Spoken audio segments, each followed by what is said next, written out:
Convicted of running a huge criminal enterprise stretching from Atlanta to Detroit and several other states. The story of Big Meech, who headed up the Black Mafia family, is also the source of a popular TV show that has been filmed right here in Atlanta. And this week, after serving nearly 20 years in prison for racketeering, drug dealing, and running a criminal enterprise, he is out of prison. 11 Alive's Erica Murphy has more on his release and his sordid past.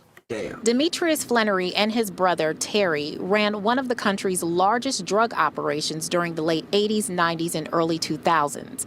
The pair had hundreds of employees, generated hundreds of millions of dollars, and even had a successful record label and magazine.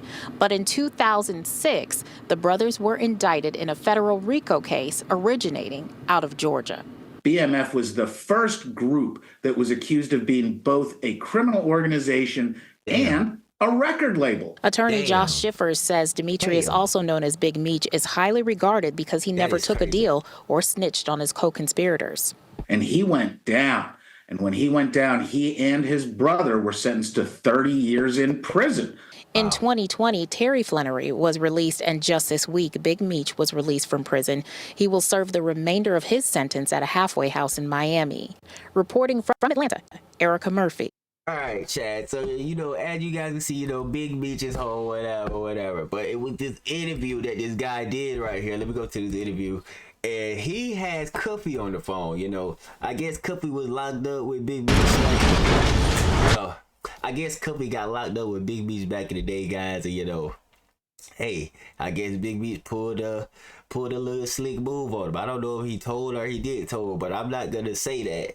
Because people get out of jail nowadays and the internet love to throw snitch on their name automatically. They be trying to find any little thing to call somebody a snitch. So we not gonna do that to Big Meech. So yeah, I got Cuffy right here, man, St. Louis legend. You know what I'm saying? And I know people heard me speak about Meech's paperwork situation with the last interview that we had, and a lot of people had a lot of stuff to say. They don't believe it, Bleu's hating. You know what I'm saying? And when I went back and I looked at everything, I was like, you know what, bro? It's only right and only one way to really do it. Only one way to really do it and just let dog speak for itself. So I wanted him to call in, and this is him calling in during the interview. Go ahead, Cuff, man. You can introduce yourself and take the flow. Bleu, my nigga, what's up, man? Yes, sir. Hey, a lot of people, man, is thinking that this thing is made up or this thing is fake or that I have an axe to grind. You feel me? Right. But I'm in here with a 27-year sentence based on Demetrius Flannery, as you all know as Big Meech, and Tammy Cowens, known in the paperwork as CS1. Right. Confidential Source 1. So what Big Meech did was call a third-party cooperation. So Tammy Cowens signed up to be a DEA informant to give Demetrius Flannery a time cut, plain and simple. Right. So okay. So can you break down the story? Like, how do you know this? And how'd you come upon this information? How do you know? How do you came upon this information, though? We were rewarded what's called a Franks hearing. It's based on a case called U.S. versus Frank. So I would implore your listeners to look the case up. And what a Franks hearing entails is that you're able to cross-examine your accusers, meaning government agents, meaning informants, and so on and so forth, just like a regular trial. So this was testified in court. Period. Point blank. This was testified in court that I became a government informant to give Demetrius Flannery a time cut. That's what was said on the stand, bro. The lady became a government informant to give Demetrius Flannery a time cut.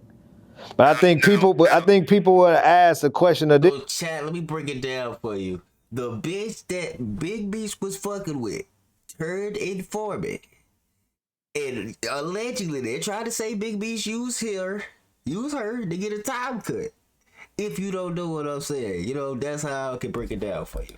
Though this is what I got hit with a lot is, all right, then if he did it to get a time cut, then how come he still did all that time in jail? Well, what they don't understand is that he never received the time cut because what came out was that she had an illicit sexual relationship with Special Agent Keith Cromer. Special Agent Keith Cromer. Handler. But her first DA handler was the guy, as you should know, Blue, who wrote the BMF indictment, Special Agent Jack Harvey. Special Agent Jack Harvey is the person that locked us all up, who's also the person that locked up Terry White, which was her first case as a DEA agent. And then he retired. He retired after he got them 60 years. Yeah, he retired, and then her handler became a brother by the name of Keith Cromer, Special Agent Keith Cromer, who was also fired behind this particular case. So Meech never received the time cut because, unbeknownst to a lot of people, it's against the law to have a sexual relationship or any personal relationship with a government informant. Somehow, some way, because I don't know how, she met Special Agent Jack Harvey. You could leave that up to question. How did Big Meech's personal assistant / the person that handles all this business / the person that owns BMF Entertainment to this day since 2008? Special Agent Jack Harvey. She put her with Harvey. So now she meets Special Agent Jack Harvey, and then she starts working for Special Agent Jack Harvey, but not for the Meech case. It was for a whole nother case first. It was for Terry White. But once that case went well, okay, and once that went past and Terry White got his 30 years, Special Agent Jack Harvey retired. But now she was ready to go do the case for Meech and help get Meech his time cut.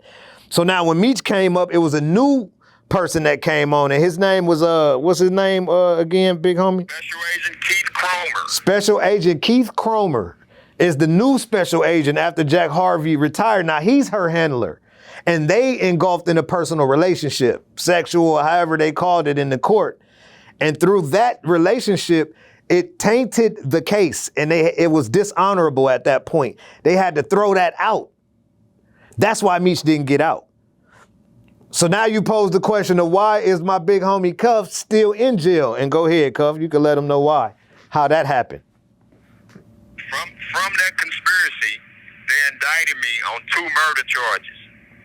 Subsequently, I pled guilty to 2 gun charges in exchange for them dropping the murder charges.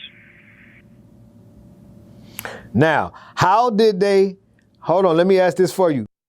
Right quick.